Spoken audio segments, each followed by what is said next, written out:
Hi guys, so this is the Hack the Staar video for your science STAR test in April. So this is a reference sheet that you are going to get whenever you take your STAR test.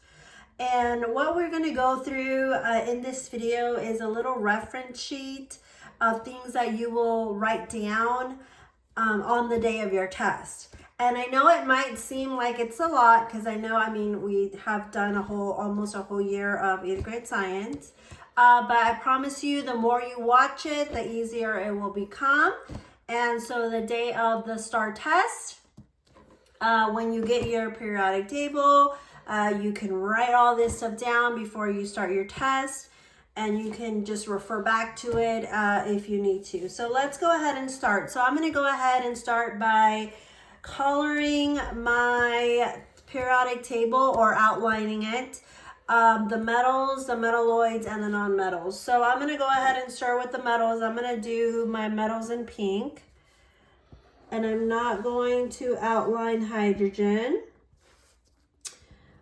So all of these are metals. And remember, our lanthanide series are my alkali rare earth metals. But nonetheless, they are still metals. So I'm not going to outline the elements that are next to the staircase because, as we know, those are metalloids. So all of these are metals. Anything that is in pink is a metal. Okay, let's go ahead and let's color our metalloids. So that would be any element except for aluminum, right? Because aluminum is still a metal. Let's go ahead and color our metalloids. So that would include, and I'm going to do this in yellow. So that would include boron, silicon, germanium, arsenic, antimony, tellurium, and polonium. Okay, and then last but not least, I am going to outline my nonmetals. So that is anything to the right of the zigzag or the staircase, however you want to say it.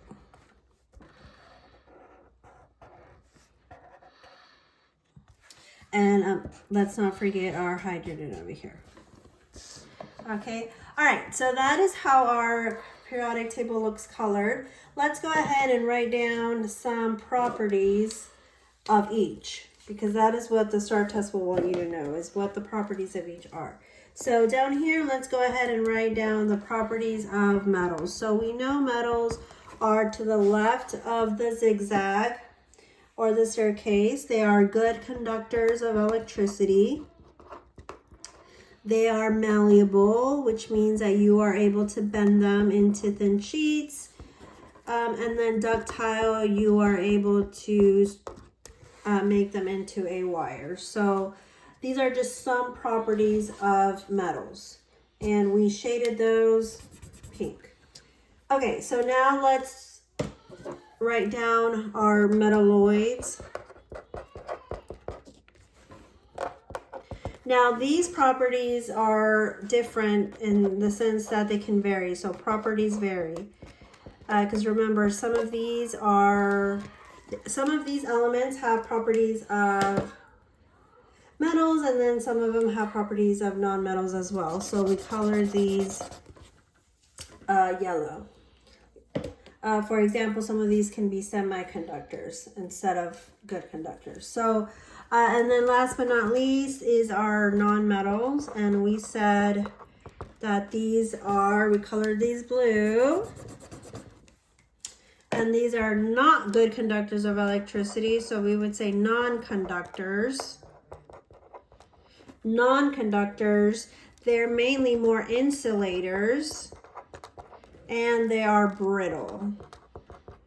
They can break very easily. And that's because a lot of them are powders. Some of them are powder form, some of them are gases, but they're very brittle. Okay, So that is it for our metals, metalloids, and non-metals. So now let's talk about the elements. And remember, when we chemically combine elements, we can form compounds. So let's go ahead and write down in this white space that you see here. Let's go ahead and write down the definition of a compound. So a compound is two elements chemically combined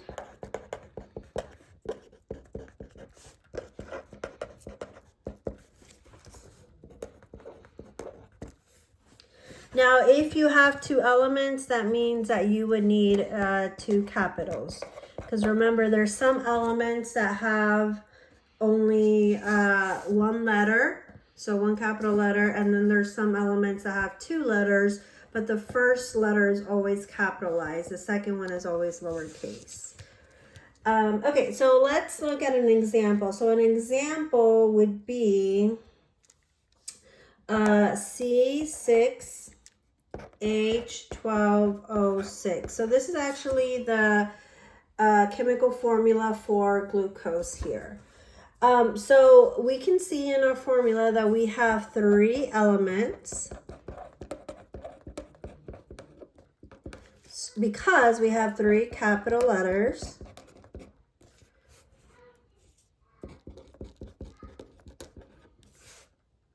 Okay, so if I were to look at this box here that you see right here, so we know that this would be one capital letter. So we know it's one element. And therefore it is one atom. Okay, so if the STAR test were to give you a chemical formula like here, like glucose, you would say, if the STAR test were to ask you how many atoms are in this chemical formula, well, what I would need to do is look at my subscripts, right? So this subscript here is 6, 12, and 6. So I would have to add. So the number of atoms would be 6 plus 12 plus 6, which would equal 24 atoms. Okay, now we call these little numbers attached to the letters, we call them subscripts. But let's say I added a big number in front of the chemical formula, that would be a coefficient, okay? And if that was the case, then I would have to multiply. So if, let's say I had a coefficient of 2, right? If I had a coefficient of 2, then I would have 2 times 6 is 12, so I would have 12 carbons, right? I would have 24 hydrogens and then 12 oxygens. So my number of atoms would change, right? Because I would have a coefficient in front of my chemical formula. So, but in this case, I don't have anything here, so we can just assume that it's just a coefficient of 1, right? If there's nothing there. Because there is something, it's just one, there's just one of them. Okay, so now let's go ahead and let's define what a physical change is and what a chemical change is. Because in chemistry, you always have chemical reactions and sometimes your product can change. So let's define what a physical change is. So a physical change is what I start with is what I end up with. What I end up with. Okay? So there's nothing that chemically changed here. So an example would be, and I'm going to put a little star by this, solubility. Solubility. Okay, so what does that mean? That means when I have a solid that dissolves in a liquid. So an example would be, for example, if I dissolve sugar in water or salt in water, right, and I mixed it, okay, or I were to stir it, if I were to stir this, okay, and my sugar or my salt dissolves in my water, okay, that is a physical change, okay, because I'm able to, I have not changed what I have. So what I start with is what I end up with. I would be able to boil the water out. And so that is physical change. So a chemical change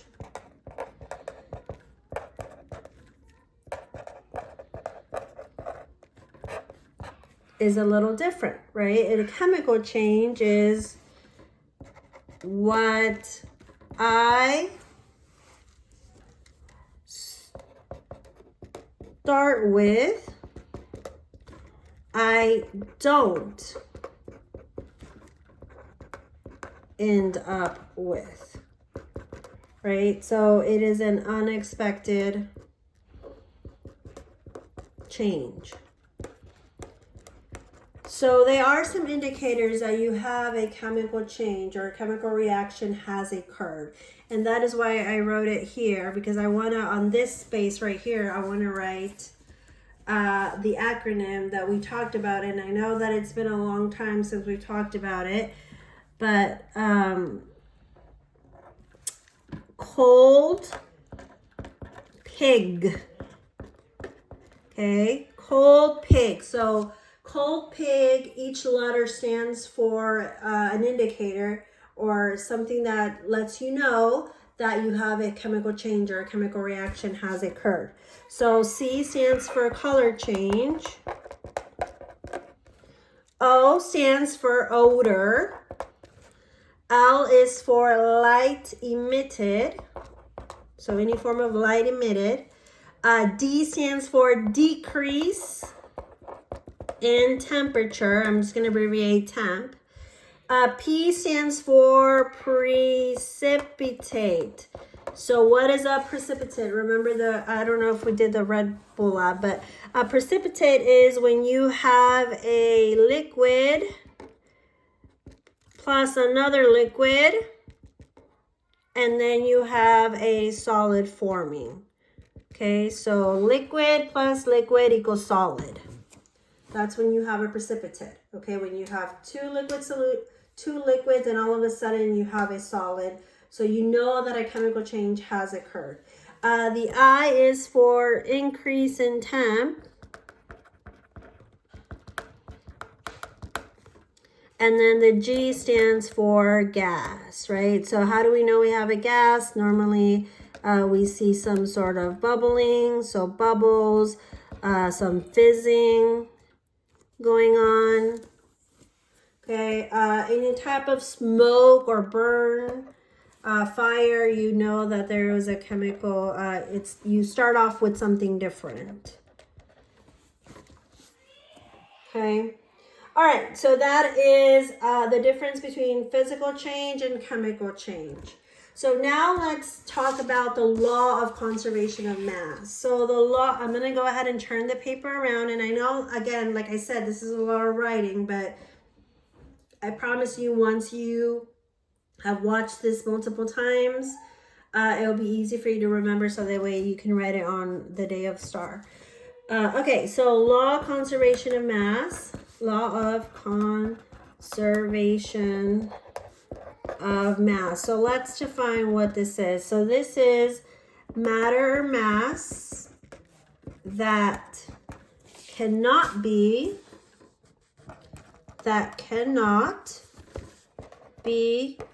created or destroyed. Okay, so my reactant mass is always going to equal my product mass.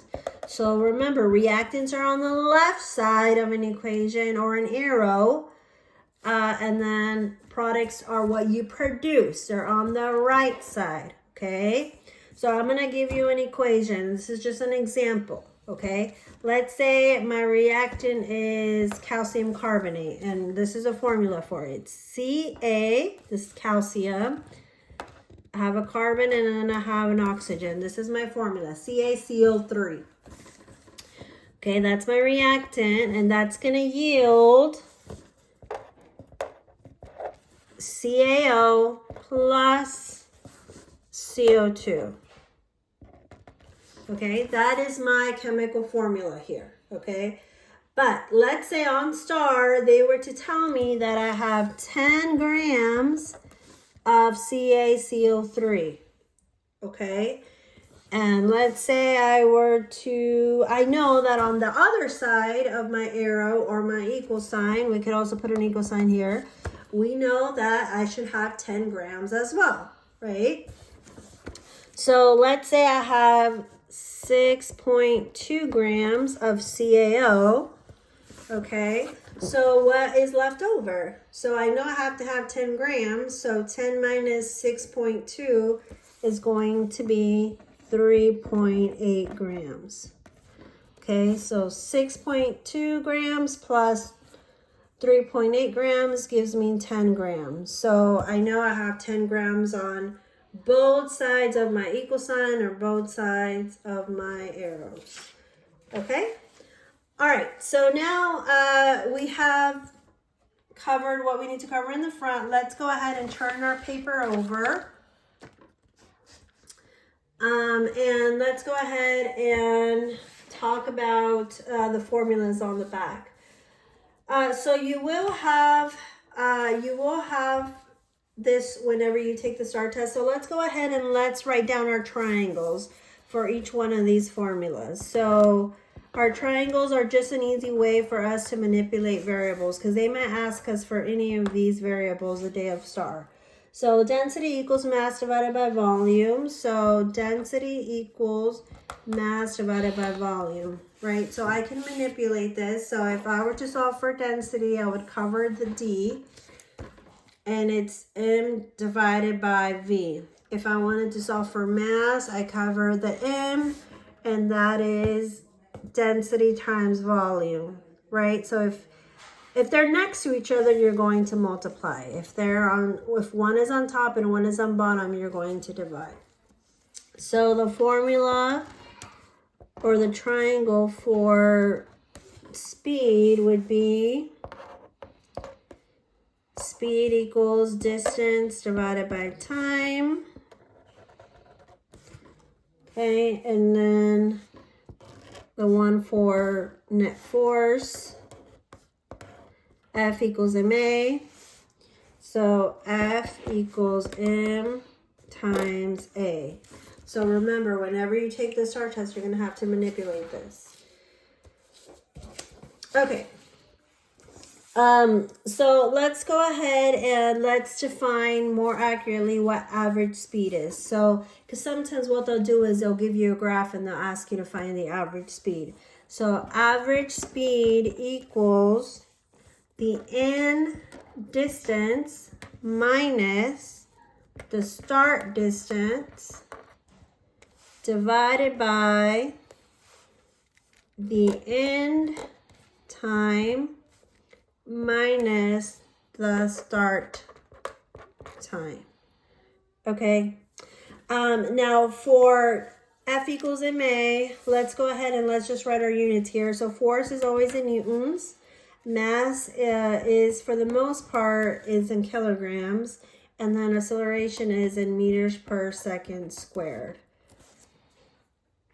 And that is different from speed, okay? Speed would be in just meters per second. Okay, so if I were to solve for A, so I'm going to cover A. Acceleration equals force divided by mass. And if I were to solve for mass, that would be force divided by acceleration. And you need to be able, on the day of the STAR test, you need to be able to solve for acceleration. Okay, that is a must, because they will, if they're going to ask you for F equals ma, they might not just ask you what force is, they might ask you to manipulate the variables. Okay, so you need to be able to know how to do that. All right, so we're gonna divide, and we're gonna write down some information in this white space that we have here. And you might need a little bit more of this space than you have here, just because, like I said, we do have some information for you to write. So let's go ahead and let's talk about the motion of objects. Balance and unbalanced forces. So let's say you had a box, okay, and the direction of the forces are in opposite directions. So we know that if the arrows are opposite, we are going to subtract. But let's say we had a box and the arrows are pointing in the same direction. So if they're pointing in the same direction, we know that we would have to add the forces together. So a balanced force would be mainly a force that, an object that's not moving, right? Or something that is in constant speed, that's moving but has a constant speed. Okay, so Newton's first law. So we need to know all of Newton's laws. So Newton's first law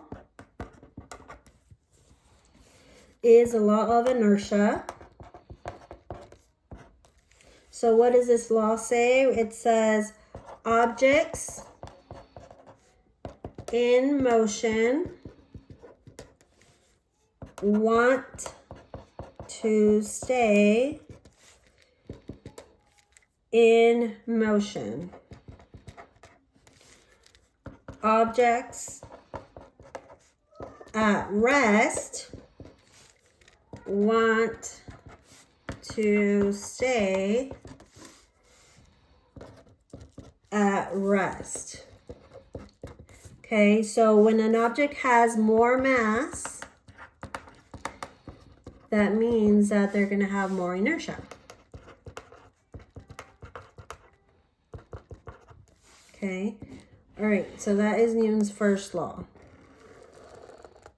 So an example of that would be like a soccer ball on the field. It stays there until somebody comes and kicks it.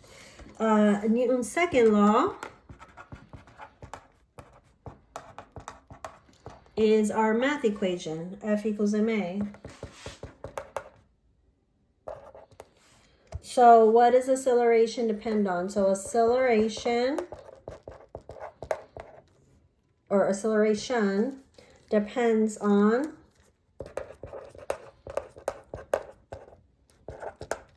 force. So the more force that we apply to an object, the greater the acceleration will be. All right, and then last but not least, Newton's third law.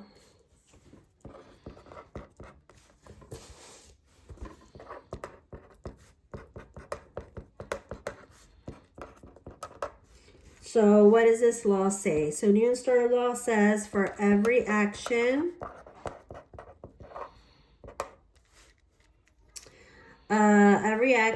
has an equal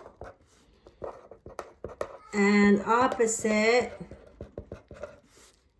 reaction.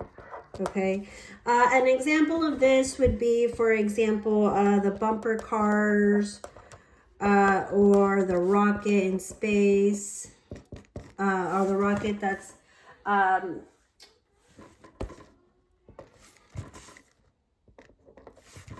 that is going to space, right? The ignition that is coming out, that would be, that force is going in one direction and the rocket is propelling forward.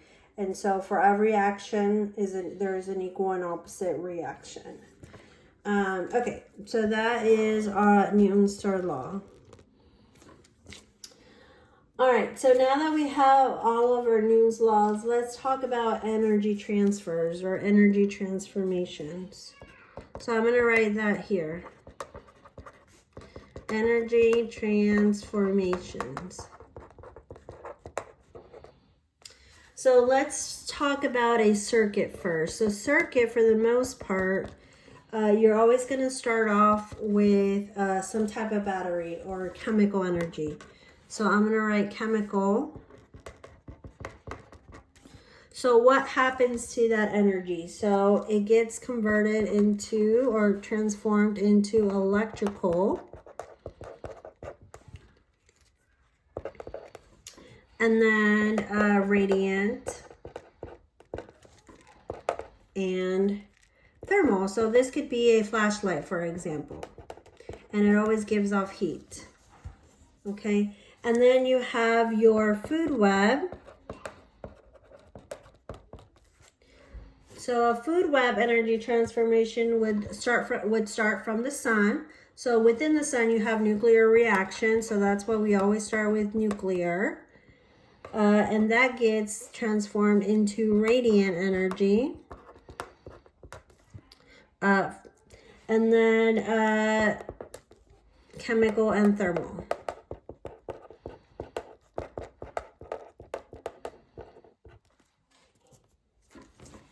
Okay, and so an example of this would be like photosynthesis.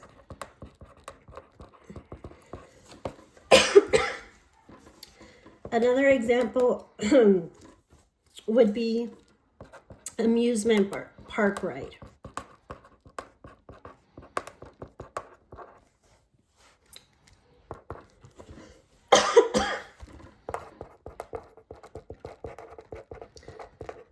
So you would start with gravitational, and that would be converted into mechanical and thermal. Everything gives off heat, so and thermal. Okay, so that would be it for energy transformations. Now let's talk about potential and kinetic energy. So potential energy is stored energy. Kinetic energy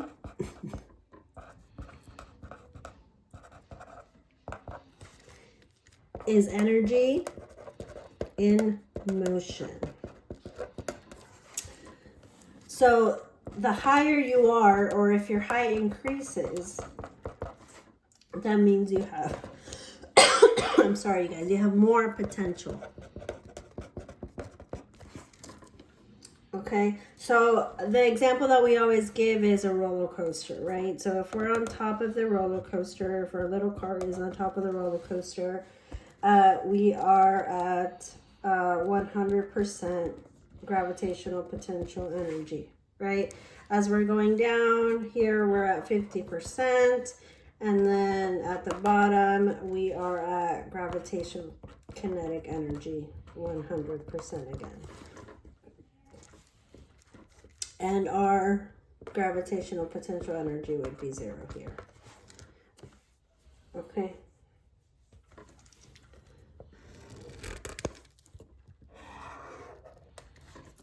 Okay, and then last but not least, let's talk about our motion graphs. So these are distance versus time graphs. So let's start with a graph with no motion. So distance versus time. So if you had a graph with no motion, it would look like this. So this would be a no motion graph on a distance versus time graph. Okay. If you had constant motion or constant speed, it would look like that, okay? Or it could also look like this. This would also be constant. So this is constant motion.